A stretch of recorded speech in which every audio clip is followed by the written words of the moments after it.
Back with another video. We're here on the No Show Sportscast. It's Monday afternoon, evening, whenever you're tuning in. Thanks for joining us along the ride. Tons of sports once again. Obviously, it feels like a recurring theme. But that's just the beauty of what we're doing here at the No Show Sportscast. Observing everything and all that we can watch, we can be a part of, we can talk about, we can engage with. And there's a lot of sports happening.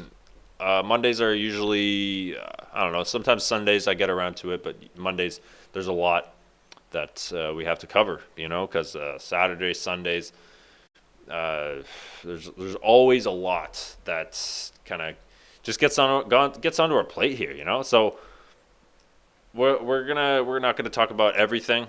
I'm just gonna stick to a few things. World Cup. We'll talk a little bit about Sunday football.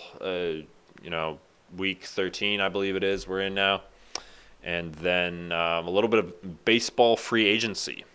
So there's tons to get into, but we're going to look at those primarily. So, again, World Cup.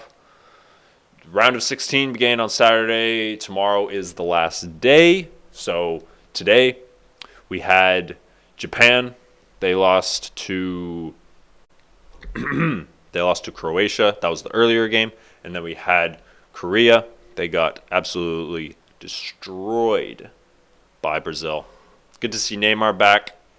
I didn't watch a whole lot of soccer today. I watched a little bit of the England game yesterday against Senegal. Fortunately, I tuned in right at the best time of the game yesterday, right when Henderson scored and then Kane scored shortly after. It was almost halftime. I was going back and forth between that game and then the Vikings and the Jets were on, so I was watching the NFL with my dad.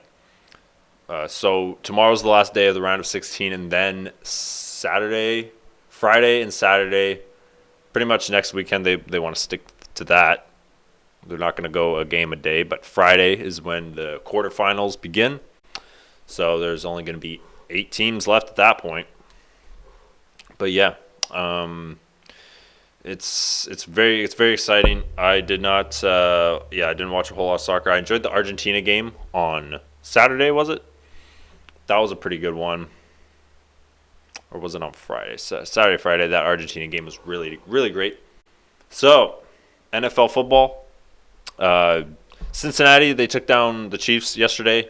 I suppose a lot of people want to take the most away from that game, because it was a very excellent game to watch. I remember when it started, I was thinking to myself, this is the one where I want to be paying the most attention to. I don't want to be going back and forth. I did watch a lot of Seahawks game because I wanted to watch that one. It turned out to be pretty good as well. The Seahawks were able to beat the Rams, and I was pretty happy about that one. It was fun to see the Seahawks play really well and just it to be a competitive game against the Rams. So I was going back and forth between that, Cincinnati.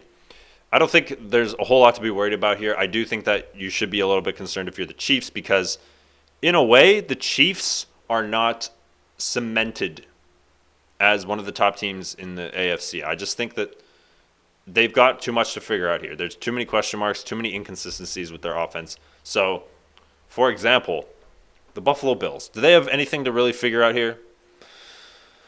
I mean, they lost to the Dolphins, they lost to the Jets. Do they really have anything to figure out? Any questions? Do the Eagles have anything to concern themselves with? Maybe is it injury related? No, it's not. I would just say it's completely and purely, how much confidence do we have in a team like the Eagles and their defense, and the team like the Bills and their defense, and the Cowboys and their defense? The offense is pretty much solidified as well. For the Bills, for sure. They got Stephon Diggs. A.J. Brown on the Eagles. Cowboys. They got Tony Pollard, okay? They got Tony Pollard. They got an amazing run game. They got Lamb, and they got Pollard, and they got Zeke, and they got plenty of guys. But the Chiefs have to figure out first of all, who's their number one receiver? And can we say that they're actually missing Tyrann Mathieu now? I'd say the corners defensively. I know I'm kind of all over the place here, But the point I'm trying to make is the Eagles, the Bills, the Cowboys don't have anything to figure out. The 49ers are a little bit more complete. I would say the 49ers still have a lot to figure out. But the Chiefs, no, they don't make it look as easy as these other teams do, and that's the biggest flaw right now, I think, for the Chiefs. I'm not saying I didn't even expect Cincinnati to win because I've been kind of rooting for, like, low-key rooting for the Chiefs a lot this year, only because I just expect them to be a little bit more mortal. We got to talk about the 49ers a little bit here. Yeah, what are you doing? What are you doing, San Francisco? Oh, like, what? Why is it so difficult for me to get behind this team? They should be better than they are. So first of all, if we want to take a look at the 49ers for a bit, I think that they got to figure some things out with their offense. I think I got to give credit where it's due, though, for sure, because Kyle Shanahan has done a very good job with changing the way that the team needs to play, needs to perform, by playing Garappolo now, because Trey Lance is out with the undisclosed ankle injury. Allegedly, it's season ending. Okay, so it's season ending. We got to move on. We got to go with Jimmy. But it turns out we're not going to have him for the rest of the season now. It's broken foot surgery, everything, all hands on deck here now. So we're going to have to be transitioning to another quarterback.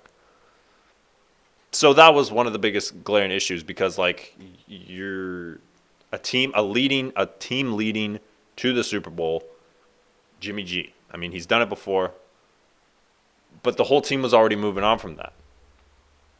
So what's next here? Well, the thing is that your offense is just kind of I don't like the offense here. Okay, so the 49ers are pretty much just doing what the Panthers did right now. I don't think they have to be. The Panthers were a completely different offense, and McCaffrey is not only adjusting and learning to it, but he is excelling at it, and he's taking it all on his back. Therefore, the loss of Elijah Mitchell, now it plays a larger role. So the team needs to figure it out offensively. They need to use Deebo Samuel. You have Deebo on your team. Use him. The guy only has 500 receiving yards all year. Christian McCaffrey's doing all the work.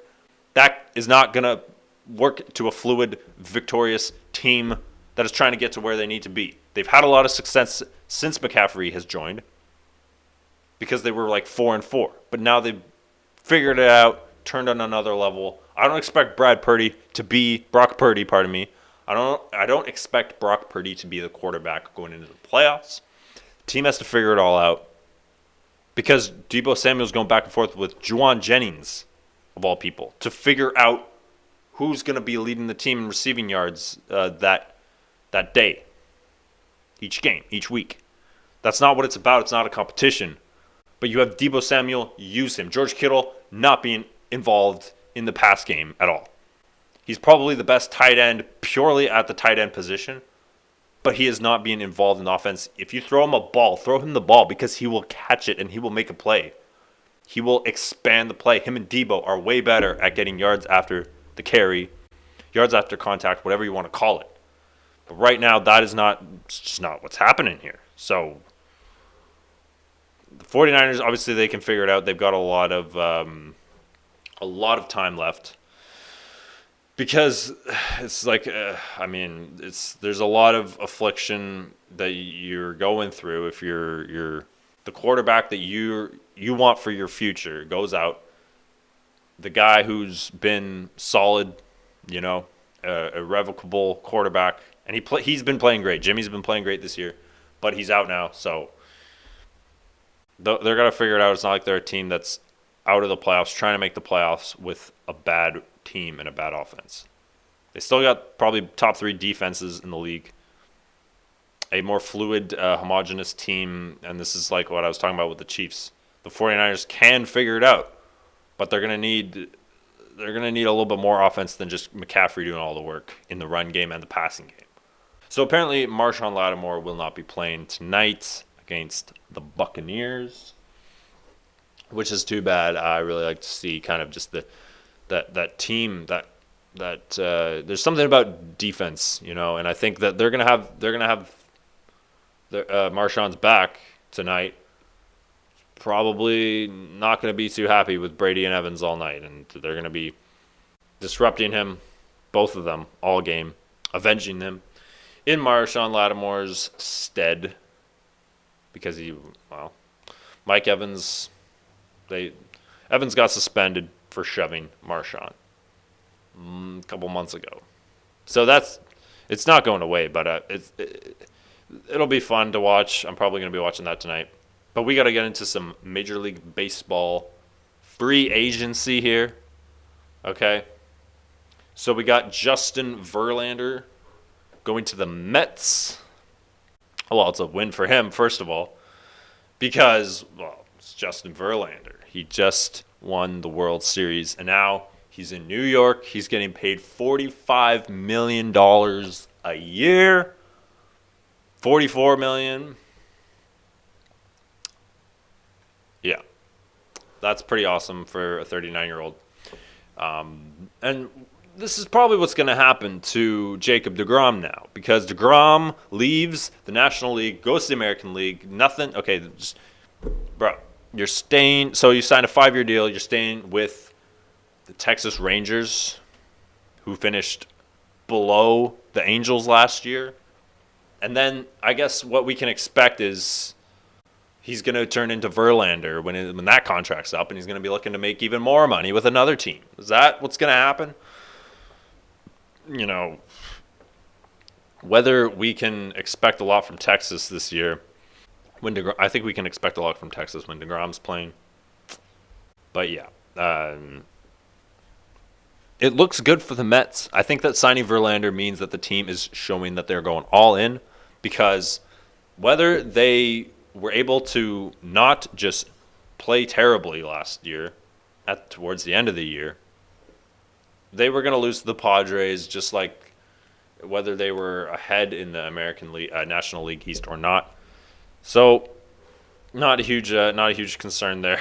But I mean, the Mets, yeah, it was not a good year last year for Scherzer. I think deGrom probably wished he could have played a little bit better. He's still a phenomenal pitcher. Hard to believe he's still doing what he's doing. But, man, Trea Turner to the Phillies. I like that for Trea. I mean, the Phillies are looking a little bit better now, of course. Of course, they're playing. He's probably the best shortstop in baseball. So they got him for 11 years. Was that 2033 now? Bryce is going to be there till 2031. So the Phillies are locked and loaded. Both guys are, this is just going to be the face of the team now. And this is very, very impressive, very interesting to see. But I am excited to see what happens. I still think that they got to figure some things out on the pitching end. They're going to need some starters, some relievers. But yeah, when we'll see Trea Turner. We'll see him. And this signing, to me, I kind of felt like when Marian Hossa signed a 12-year deal with the Blackhawks back in 2009, I believe it was. Yeah. I was thinking to myself, wow, in 12 years, what's it going to be like? Trea Turner, we're going to be watching you. Because in 11 years, in 2033, yeah, that's going to be something else.